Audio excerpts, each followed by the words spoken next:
So hey everyone, welcome back to my blog. And guys, आप लोग को blog के लास्ट तक बने रहना है। और आज के इस ब्लॉग में हम आप लोग को सुनाने जा रहे हैं एक बहुत ही शानदार और मस्त सा स्टोरी। और गाइज, ये आज का जो घटना है ऐसा होता है हमारे साथ। तो चलिए, क्या आज हम सुनाने जा रहे हैं ये आप सुनने के लिए ब्लॉग के लास्ट तक लगातार बने रहिएगा।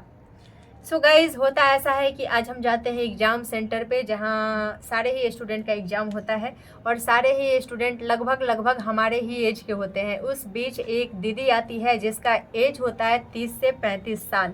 और दोस्तों, वो दीदी हमारे ही क्लासरूम में बैठती है। संजोगवश उनका जो क्लासरूम था और मेरा जो क्लासरूम था वो गाइज एक ही था, इसलिए मुझे ये स्टोरी पता है। और इतनी फनी सी स्टोरी आज मैं आप लोग को सुनाने जा रही हूँ। तो गाइज, होता ऐसा है कि जब एग्जाम सेंटर में क्वेश्चन पेपर का बंटवारा होता है तब तक तो दीदी शांति से बैठी होती है, सभी लोगों को दीदी बहुत ही अच्छी लगती है। लेकिन गाइज, जब बारी होती है, क्वेश्चन पेपर मिल गया उसके बाद एग्जाम देने का, तो दीदी क्या करती है, अपना क्वेश्चन पेपर उठा करके और सारे क्वेश्चन को जोर जोर से पढ़ना शुरू कर देती है। और तब जा करके उसका आंसर OMR शीट में मार्क करती है। जो भी होता है अपना आंसर देती है। पहले वो क्वेश्चन को अच्छे तरीके से बोल बोल के पढ़ती है। अब गाइज, आप लोग को भी पता है कि चाहे वो क्लासरूम हो या फिर एग्जाम सेंटर हो या फिर कोई भी हॉल हो जहाँ पे बहुत सारे लोग बैठे हैं, तो वहाँ पे आप बोल के अगर पढ़ते हैं तो सिर्फ आपकी वजह से बहुत सारे लोग डिस्टर्ब होते हैं। क्योंकि सिर्फ आपके बोलकर पढ़ने से आप भले ही खुश हो, लेकिन बाकी के लोग जो हैं वो खुश नहीं रहते। इसलिए नहीं रहते हैं क्योंकि उन्हें बहुत ज़्यादा आपकी वजह से डिस्टर्बेंस होता है। तो गाइस, दीदी के इस हरकत से पहले तो लोग उसे बहुत ही प्यार से समझाते हैं कि दीदी देखिए, एग्ज़ाम सेंटर में आप इतना ज़ोर ज़ोर से नहीं पढ़िए, हम लोगों को भी बहुत ज़्यादा डिस्टर्ब हो रहा है। तो दीदी सबके बातों को इग्नोर करती है, सोचती है ये लोग क्या, ये लोग तो बच्चा है, हमारे सामने इसका एज ही क्या है। तो दीदी सभी के बातों को इग्नोर करती है। फिर बच्चे करते यूँ हैं कि वो टीचर को कंप्लेन करते हैं कि एक स्टूडेंट की वजह से हम सभी बच्चे बहुत ज़्यादा डिस्टर्ब हो रहे हैं। तो टीचर आते हैं और दीदी को समझाते हैं कि देखिए, एग्ज़ाम सेंटर में इस तरीके से बोल बोल कर पढ़ना उचित नहीं है। आप बोलकर पढ़ाई नहीं कीजिए, आप मन ही मन पढ़ाई कीजिए और तब जा कर के जवाब दीजिए, आंसर अपना लिखिए। तो दीदी बोलती है कि क्वेश्चन पेपर में या एग्ज़ाम सेंटर में या फिर किसी भी जगह ऐसा कहाँ पे ऐसा लिखा हुआ है कि आप बोल करके नहीं पढ़ सकते हैं। आप हमें पहले ये दिखाइए, उसके बाद ही हम चुप रह करके पढ़ाई करेंगे और उसके बाद ही हम एग्ज़ाम सेंटर में एग्ज़ाम देंगे। तो दीदी बात बनाने लग जाती है और बहस करने लग जाती है। टीचर भी उससे बहुत ज़्यादा परेशान हो जाते हैं, सोचते हैं कि हमारी बात शायद इसके समझ में ही नहीं आ रही है।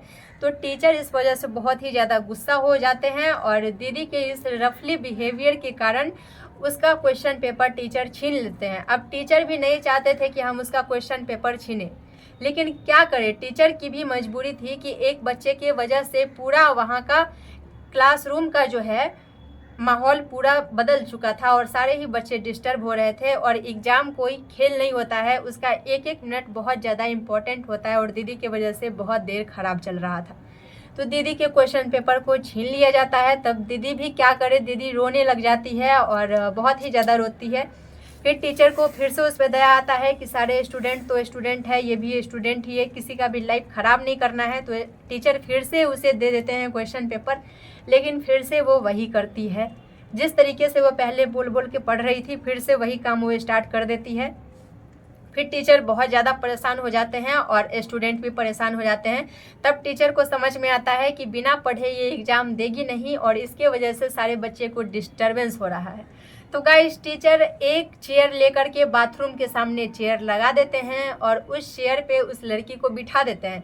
अब बोलते हैं कि अब आपको जितना बोल बोल कर पढ़ना है या बोल बोल कर लिखना है तो आप यहाँ पे लिखिए। CCTV के नज़र में आप है, अगर चीटिंग करते हैं या भी किसी भी तरीके का आप चीटिंग करते हैं तो वो साक्षात हमारे कैमरे में कैद होगा, जिसके वजह से आपको प्रॉब्लम हो सकता है। तो दीदी भी अपने आदत से मजबूर थी, वो बोलकर पढ़ाई करती ही थी और उसका आदत था कि जब तक वो बोल बोल के नहीं क्वेश्चन को पढ़ती वो जवाब नहीं दे पाती और उसका एग्ज़ाम बेकार चला जाता। तो वो बाथरूम के पास बैठ करके आराम से क्वेश्चन पेपर लेती है, पढ़ना स्टार्ट करती है, फिर उसका जवाब देती है और उस तरीके से उसका एग्ज़ाम क्लियर होता है।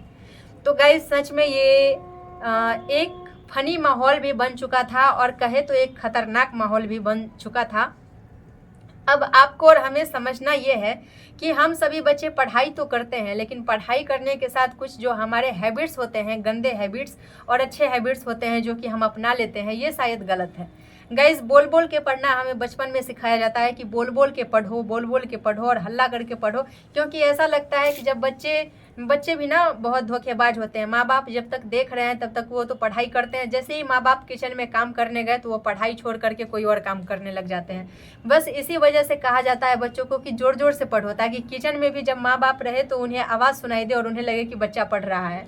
शायद यही आदत हमारा अगर बड़े होने तक रहे तो ये आदत हमारे लिए बहुत ही खतरनाक साबित हो सकती है। आज जिस तरीके से दीदी का मजाक बना है और दीदी का टाइम खराब हुआ है और दीदी की वजह से इतने स्टूडेंट का टाइम खराब हुआ है, शायद यही चीज़ का सामना हम स्टूडेंट को कभी फिर से करना पड़ सकता है।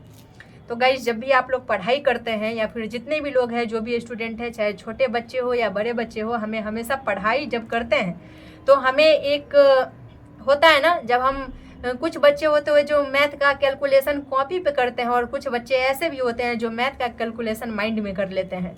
तो ये हमारी आदत की वजह से होती है। जैसा हम अपना आदत बनाएंगे वैसा ही हमारे साथ होगा। तो आप जब भी पढ़ाई करते हैं तो बोल बोल के पढ़ाई करना बंद कर दीजिए।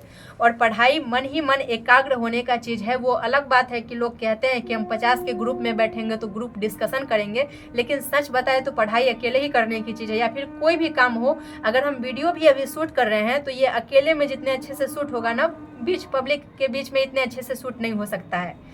चाहे कहीं पे मूवी का ही शूटिंग चल रहा है तो चुपके से किया जाता है ताकि वहाँ पे ऑडियंस का भीड़ जमा ना हो जाए, क्योंकि अकेले में जितना हम बेहतर काम करते हैं उतना हम भीड़ के बीच में काम कर ही नहीं सकते हैं, और ये सभी लोग जानते हैं और हम भी जानते हैं। तो गाइज, जब भी आप लोग पढ़ाई कीजिए, अकेले में पढ़ाई कीजिए। ये बोल बोल कर पढ़ने वाली आदत को ख़त्म कीजिए। बोल बोल कर, हम बच्चे नहीं हैं कि हम पढ़ करके किसी को सुना रहे हैं। हमें मन ही मन पढ़ना होगा और मन ही मन कैलकुलेट भी करना होगा, ठीक है।